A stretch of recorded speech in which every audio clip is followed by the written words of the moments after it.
Bonjour et bienvenue sur la chaîne Binaural Story. Ferme doucement les yeux, respire profondément, comme si tu inspirais la lumière d'un matin paisible et que tu expirais toutes les tensions de la journée. En arrière-plan, tu peux entendre une fréquence binaurale gamma. C'est un son subtil, presque imperceptible, qui agit comme une clé pour ton esprit. Les ondes gamma sont associées à la clarté mentale, à la créativité et à la pleine conscience. Elles relient différentes parties du cerveau comme si elles tissaient un fil d'unité à l'intérieur de toi. Alors, laisse cette vibration envelopper ton esprit et accompagner ton souffle. À chaque inspiration,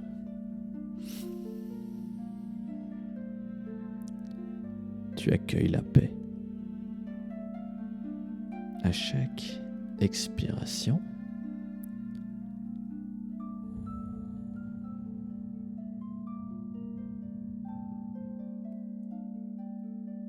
tu relâches ce dont tu n'as plus besoin. Imagine maintenant que tu marches dans un vaste désert, un espace infini, baigné de soleil et de silence. Les dunes se déplacent lentement sous l'effet du vent, comme les pensées qui traversent ton esprit.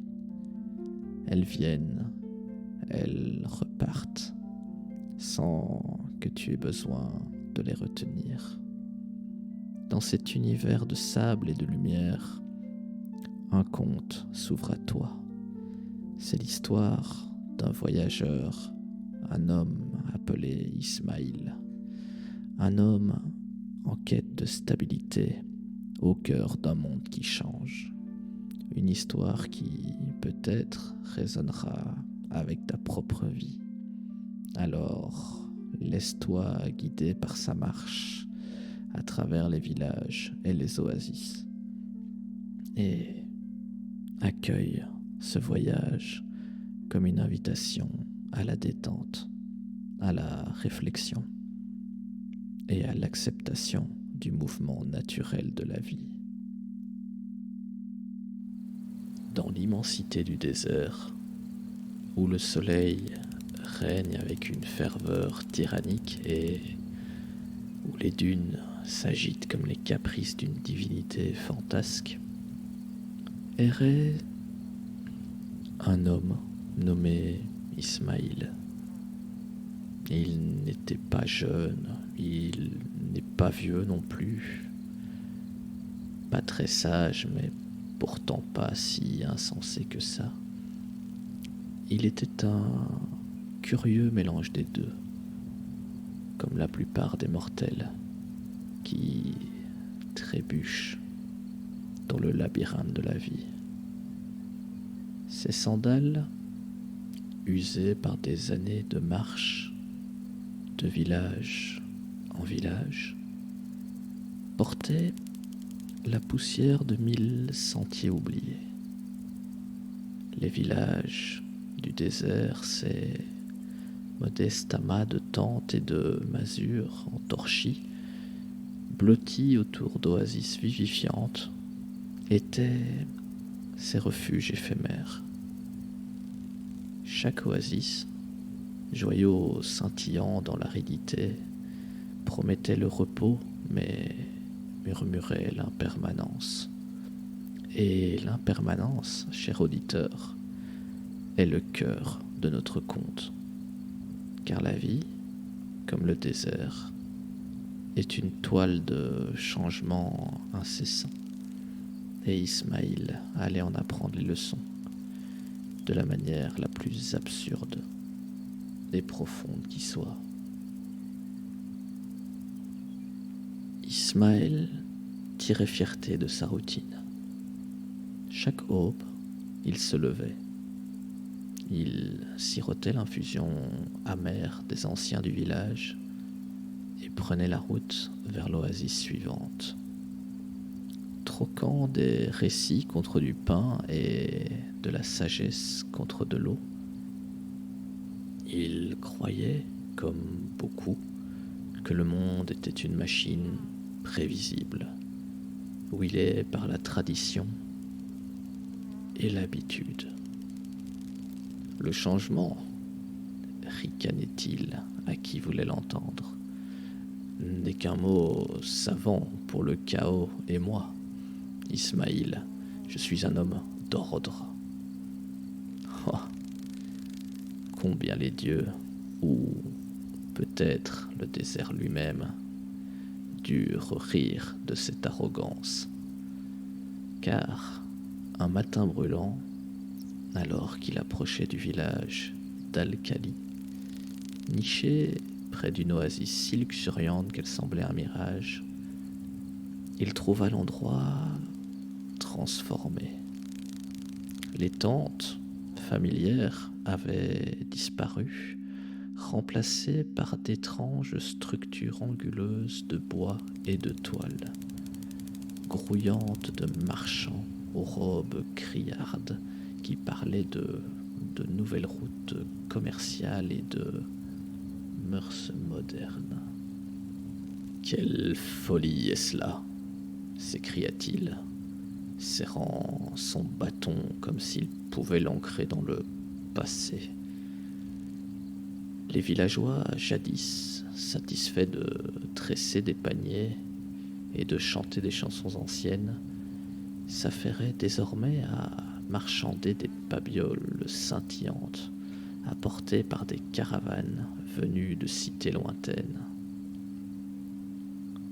L'oasis, autrefois un havre paisible où les enfants s'éclaboussaient et les anciens philosophaient, était maintenant encerclé de stands vendant des viandes épicées et des élixirs étrangers. Ce n'est plus un village, marmonnait-il, mais un bazar de sottises. Il chercha la vieille Zara, la sage du village, qui lui avait jadis appris le nom de toutes les étoiles que l'on voit dans le désert.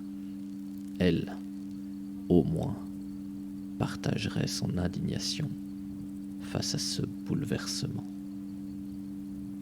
Zara, perchée sur un tabouret devant sa hutte fraîchement peinte, observa Ismaïl avec des yeux pétillants comme le ciel nocturne. « Eh bien, Ismaïl, dit-elle, sa voix teintée de l'ironie de celle qui a vu trop de tempêtes pour craindre une brise. Pleures-tu le changement comme s'il était un voleur ? Regarde autour de toi. Le désert remue ses dunes, les étoiles réorganisent leurs motifs. Et pourtant, tu veux que le cœur des hommes reste figé comme la pierre. Ismaïl, peu habitué à être raillé par la sagesse, se hérissa. Mais le changement apporte le désordre. Ces nouvelles manières, marchands, babioles, vacarmes. Où est la simplicité de notre ancienne vie ? Où est la paix de l'oasis ? Zara rit aux éclats. Un son semblable à des galets roulant dans un ruisseau. La paix, cher vagabond, ne réside pas dans l'attachement au passé, mais dans la danse avec le présent. Dis-moi, quand le vent redessine les dunes, le maudis-tu pour sa malice ? ou suis-tu le nouveau chemin qu'il trace? Ces paroles, bien que saupoudrées de moquerie, remuèrent quelque chose en Ismaïl. Il s'assit au bord de l'oasis dont les eaux reflétaient désormais les couleurs criardes du marché et médita. Pourquoi le changement trouble-t-il l'âme? N'est-ce pas la nature de toute chose de se transformer? Le désert, songea-t-il, était un maître déguisé. Ces sables, toujours en mouvement, ne pleuraient jamais leur forme passée. L'oasis, bien qu'altérée par la main humaine, donnait toujours la vie. Et les villages, malgré leur agitation nouvelle, abritaient encore des rêves et des rires. Peut-être, pensa-t-il, la faute ne réside pas dans le changement, mais simplement dans ma résistance au changement. Mais Ismaïl n'était pas homme à abandonner ses préjugés si facilement. Il partit pour le village suivant, Al-Safir, espérant y trouver refuge dans la familiarité. Hélas, le destin est un bouffon implacable. Al-Safir, lui aussi, avait changé. Le vieux puits, jadis le cœur du village, s'était asséché, et à sa place se dressait une machine de tuyaux et de poulies, puisant l'eau de profondeur inconnue. Les villageois, autrefois liés au rythme des saisons, parlaient désormais d'innovation et de progrès. Ismaïl, exaspéré, apostropha un jeune homme affairé à manipuler l'engin. « Pourquoi tout cela ?» demanda-t-il. « Le puits suffisait pourtant. Pourquoi changer ce qui fonctionnait ?» Le jeune homme, un certain Tariq, haussa les épaules avec l'insouciance de la jeunesse. Le puits était lent, vieil homme. Cette machine donne plus d'eau, plus vite. Pourquoi s'accrocher à la sueur quand la facilité est à portée de main? Ismaël, piqué au vif, rétorqua. Et quand votre machine tombera en panne, que ferez-vous, hein? Vous pleurerez le puits que vous avez oublié. Tariq se mit à rire, sans méchanceté toutefois. Alors nous réparerons ou construirons autre chose. La vie ne s'arrête pas, tu sais, vieillard. Elle avance, comme le sable sous le vent. Ces mots, prononcés avec une légèreté presque insultante, firent écho aux paroles de Zara. Ismaïl s'éloigna, s'asseyant sous un palmier à l'orée du village. Il observa les villageois, leurs visages illuminés par l'excitation du nouveau, et se demanda: qu'est-ce que l'acceptation? Est-ce se plier à chaque caprice du monde? Ou est-ce trouver un équilibre entre le passé et l'avenir? Le désert, avec ses dunes changeantes, ne jugeait pas. Il se contentait d'être. Les oasis, qu'elles soient bordées de tentes ou de marchés, donnaient toujours de l'eau. Et les hommes, dans leur quête éternelle de sens, devraient-ils apprendre à couler comme le sable, sans s'accrocher à des formes éphémères? C'est ici que surgit en Ismaël une intervention sur soi-même, une confrontation intime avec son propre reflet dans les eaux troubles de son esprit. Il ferma les yeux, laissant le vent du désert caressait son visage comme une main invisible et s'adressa à lui-même dans un murmure intérieur. Ismaël, vieux fou, pourquoi t'accroches-tu ainsi à tes chaînes invisibles? Regarde en toi. N'es-tu pas toi-même un désert en mutation? Tes souvenirs, ces dunes d'hier, se sont érodés avec les années. Tes rêves, ces oasis fugaces, ont parfois tari sans que tu ne le veuilles. Et pourtant, tu vis encore. N'est-ce pas là la preuve que le changement est ton allié? Cette auto-interrogation, comme une lame affûtée, trancha les voiles de son orgueil. Il se vit soudain tel qu'il était, un homme marqué par les pertes, un amour évanoui, une jeunesse enfouie, qu'il avait toujours niée, préférant blâmer le monde extérieur. Accepte-toi d'abord, se dit-il, et le reste suivra naturellement. Car si je ne peux changer le vent, je peux ajuster mes voiles intérieures. Cette réflexion personnelle l'enveloppa comme un manteau de sérénité. Elle n'était pas une simple pensée passagère, mais une méditation profonde sur son essence. Qui étais-je avant ces villages transformés?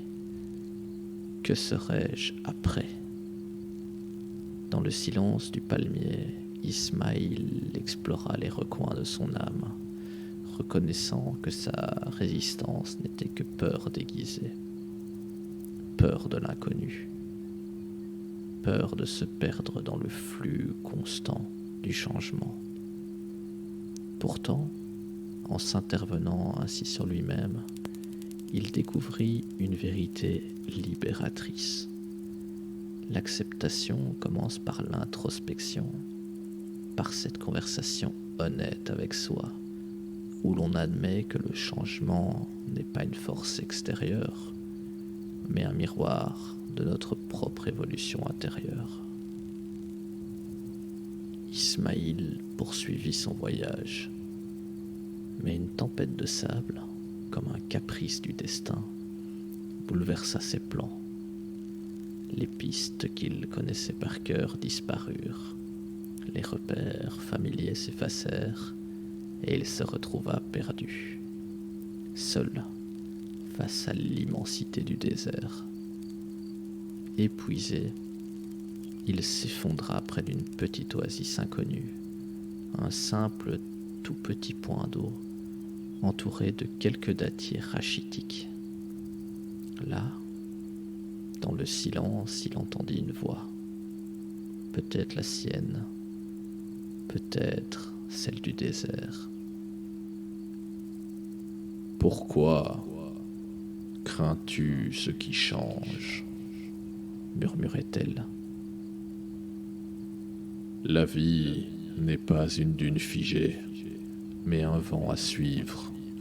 Accepte et tu seras libre. Cette pensée, à la fois simple et profonde, le frappa comme un éclair. Résister au changement, c'était comme vouloir retenir le sable dans sa main. Un effort vain qui ne laissait que de la frustration. Accepter, en revanche, c'était marcher avec le vent, laisser les dunes se reformer sans regret. Ismaïl rit, un rire teinté d'ironie et de clarté. « Oh désert, dit-il à haute voix, tu es un maître cruel, mais juste. Tu changes sans cesse, et pourtant, tu endures. Peut-être est-ce là la leçon. Durer, c'est s'adapter. De retour à Al-Khali, Ismaïl trouva le village encore plus métamorphosé.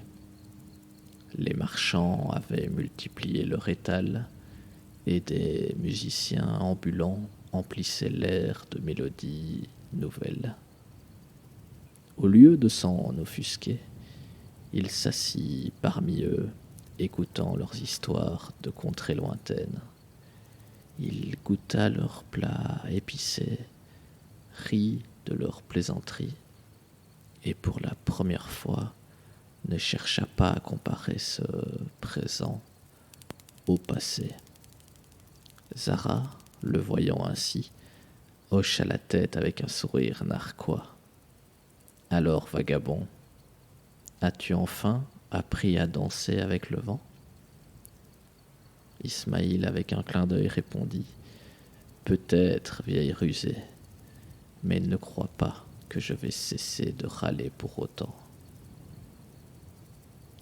Et ainsi, Ismaïl continua ses errances, non plus comme un homme cherchant à préserver l'ordre, mais comme un pèlerin du changement. Le désert, avec ses dunes mouvantes et ses oasis éphémères, lui enseigna que l'acceptation n'est pas une capitulation, mais une sagesse. Car, comme le sable qui se reforme sous le vent, l'homme qui embrasse le changement trouve sa place dans l'éternel mouvement de la vie. Et si, parfois, il riait dans l'absurdité de ce monde en perpétuelle mutation,